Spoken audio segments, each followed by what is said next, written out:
Hi students, இப்போ நம்ம பார்க்கக்கூடிய ஒரு சிம்பிள் கணக்கு பார்க்க தான் கொஸ்டின் ரொம்ப பெருசா இருக்கிற மாதிரி இருக்கும். பட் இதனுடைய தீர்வு ரொம்ப ரொம்ப ஈஸி. ஸோ பயிற்சி கணக்குல புக் பேக்ல 16வது கணக்கு, ரைட்? மின்காந்த தூண்டலும் மாறுதிசை மின்னோட்டமும் அப்படிங்கிற அழகுல இருக்கக்கூடிய முக்கியமான ஒரு கணக்கு என்னங்கிறத பார்ப்போம். ஒப்புமை உட்புகுதிறன் 900 கொண்ட ஒரு இரும்பு உள்ளகத்தின் மீது வரிச்சுருள்கள் S1 மற்றும் S2 சுற்றப்பட்டுள்ளன. ஓகே, ஃபுல் ஸ்டாப் போட்டுக்கலாம். அவை முறையே 4 சென்டிமீட்டர் ஸ்கொயர் மற்றும் 0.04 மீட்டர் என்ற சம குறுக்கு பரப்பும் மற்றும் சம நீளமும் கொண்டுள்ளன. S1 இல் உள்ள சுற்றுகள் 200 மற்றும் S2 இல் உள்ள சுற்றுகள் 800 எனில் வரிச்சுருள்களுக்கு இடையே உள்ள பரிமாற்று மின்தூண்டல் எண்ணை கணக்கிடுக. அப்புறம் வேற என்ன கேக்குறாங்க பாருங்க. வரிச்சுருள் S1 இல் மின்னோட்டம் 2 ஆம்பியரில் இருந்து 8 ஆம்பியராக 0.04 நொடியில் அதிகரிக்கப்படுகிறது எனில் வரிச்சுருள் S2 இல் தூண்டப்பட்ட மின்னியக்கு விசையை கணக்கிடுக.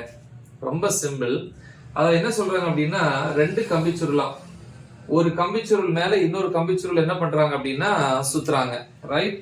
இப்ப இதுல ஒரு உள்ளகம் இந்த மாதிரி ஒண்ணு கொடுத்திருக்காங்களாம், ஒரு உள்ளகம். சோ இந்த மாதிரி இருக்குன்னு வச்சுக்கோங்க. இதுல கம்பிச்சுருள் எப்படி சுத்துவாங்க, இந்த மாதிரி சுத்துறாங்க. இது ஒரு கம்பிச்சுருள், இதுக்கு மேலேயே இன்னொரு கம்பிச்சுருள் சுத்துவாங்க. சோ இந்த மாதிரி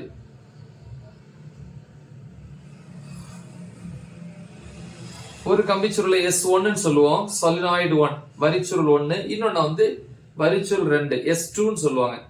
அப்ப ஒரு கம்பிச்சுருள்ல மின்னோட்டம் பாயும் போது மற்றொரு கம்பிச்சுருள்ல என்ன ஆகும், காந்த பாயம் மாற்றம் ஏற்படும் போது அதுல என்ன ஆகுது, பரிமாற்று மின்தூண்டல் உருவாகும்.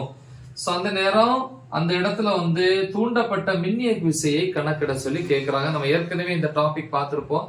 என்ன ஃபார்முலா நம்ம படிச்சிருக்கோம் அப்படின்னு பாத்தீங்கன்னா, மின்னியக்கு விசை, தூண்டப்பட்ட மின்னியக்கு விசைக்கு psi is equal to, இது என்ன மின்தூண்டல் அப்படின்னா பரிமாற்று மின்தூண்டல். ஒரே ஒரு சுருள் இருந்துச்சு அப்படின்னா அதை தன்மின் தூண்டல் சொல்லுவோம்.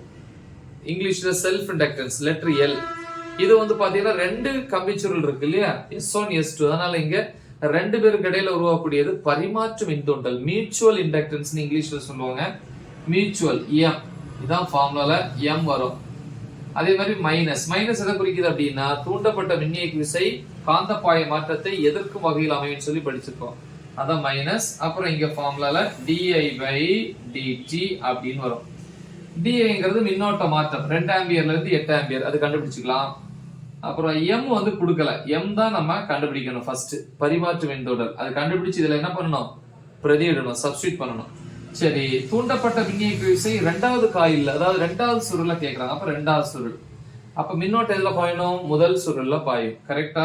எஸ், di1 ஃபார்முலா மாத்திக்கும். என்ன, முதல் சுருள்ல மின்னோட்டம் பாயும் போது 2வது சுருள்ல தூண்டப்பட்ட மின்னியக்கு விசை தான் psi2.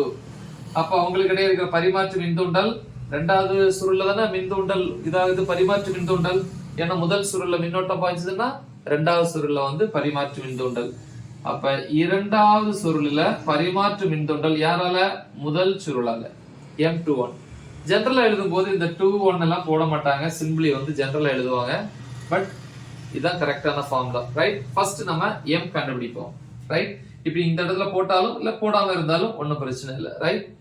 ஃபர்ஸ்ட் தகவல், எப்பவுமே தகவல்ல என்னென்ன கொடுத்திருக்காங்க அப்படின்னு பார்ப்போம். ஃபர்ஸ்ட் ஒப்புமை உட்புகுதிறன் μr, ரிலேட்டிவ் பெர்மியபிலிட்டி இங்கிலீஷ்ல சொல்லுவாங்க, இங்கிலீஷ் லெட்டர் 900. அப்புறம் S1 S2 கம்பிச்சுருள் ஒன்று மேல ஒண்ணு சுத்தி இருக்காங்க. அப்புறம் 4 சென்டிமீட்டர் ஸ்கொயர் மற்றும் 0.04 மீட்டர் என்ற சம குறுக்கு பரப்பும் சம நீளமும்.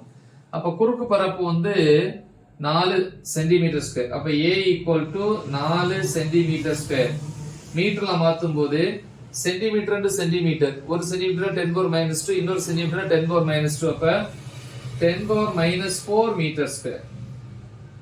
அப்புறம் நீளம் L =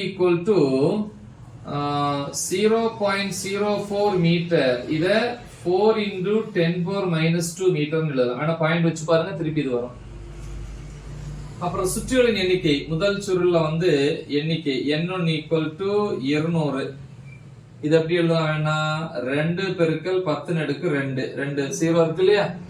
அதே மாதிரி ரெண்டாவது சுருள் N2, அதுல வந்து 800 இருக்கு. அப்ப 8 பெருக்கல் 10 அடுக்கு 2 எழுதலாம்.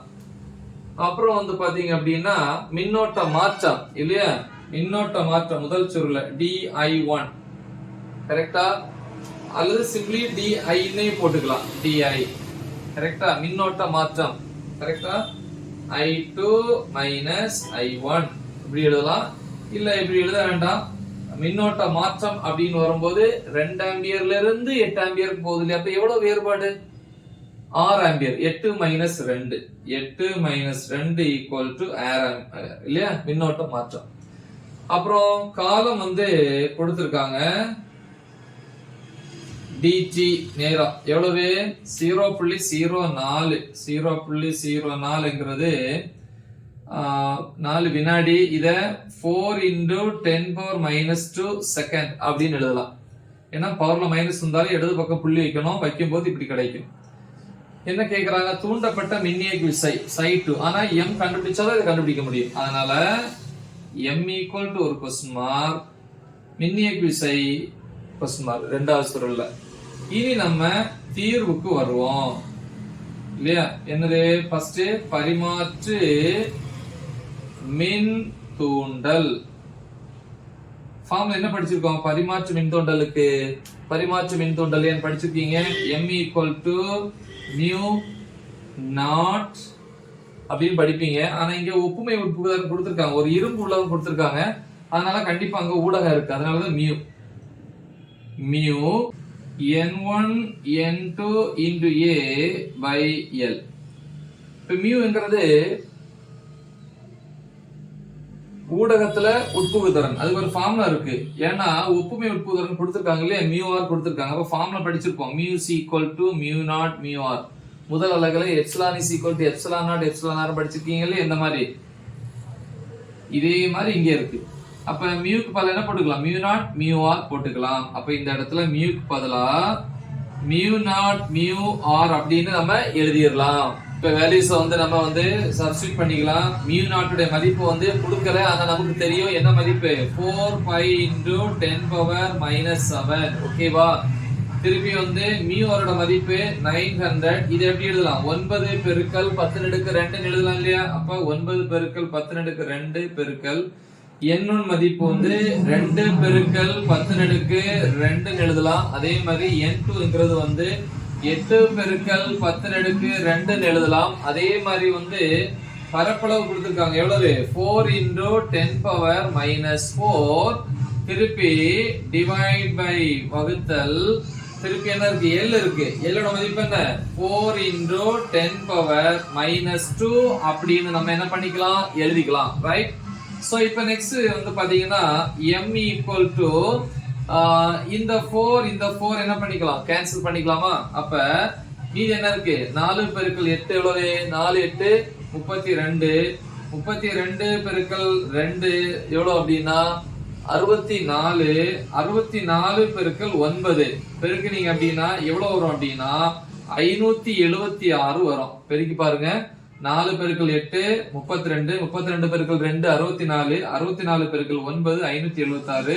மீதி பவர்ல பாத்தீங்கன்னா எதெல்லாம் கேன்சல் ஆகும்னு பாப்போமா. இங்க வந்து இன்டோ இங்க பைன்னு ஒரு மதிப்பு இருக்கு, பை எவ்வளவு 3.14 பெருக்கல் 10⁻⁻7, -7ல 2 போச்சுன்னா -5, -5ல இந்த 2 போச்சுன்னா -3, -3ல இந்த 2 போயிடுச்சுன்னா -1.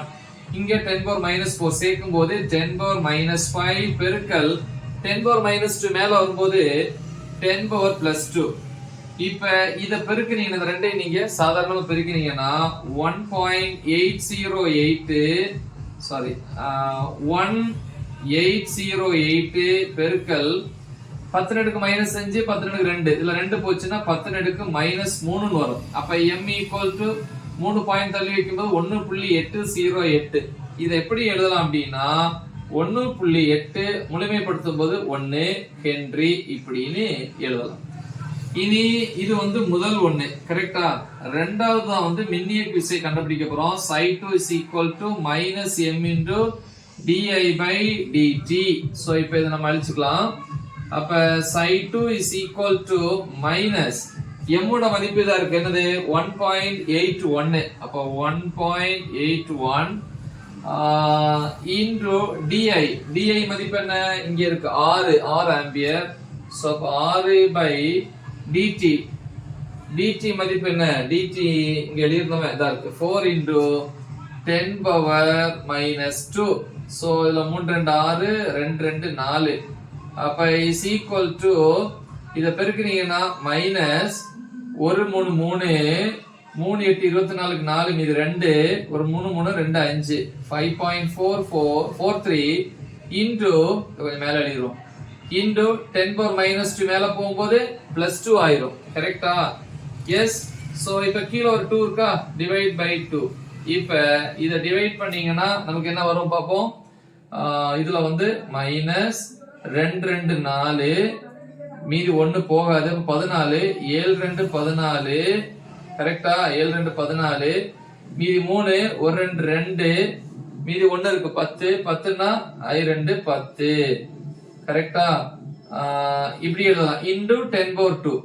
இந்த into 10 power 2 வந்து பெருக்கும் போது இந்த புள்ளி என்ன ஒரு 2 தாண்டி போயிடும். இல்ல நீங்க எழுதிருமா 10 power 2. ஓகேவா? எஸ். அடுத்த மதிப்பு is equal to இந்த 2 இங்க போயிடுச்சுன்னா 2 தடவை மல்டிப்ளை பண்ணும்போது மைனஸ் 271.5 வோல்ட் அப்படின்னு கிடைக்கும். சோ இதுதான் முக்கியமான ஒரு சம்மு. தெளிவா பிராக்டிஸ் பண்ணுங்க. மறக்காம இதை உங்க ஃப்ரெண்ட்ஸுக்கு ஷேர் பண்ணுங்க. All the best. தேங்க்யூ.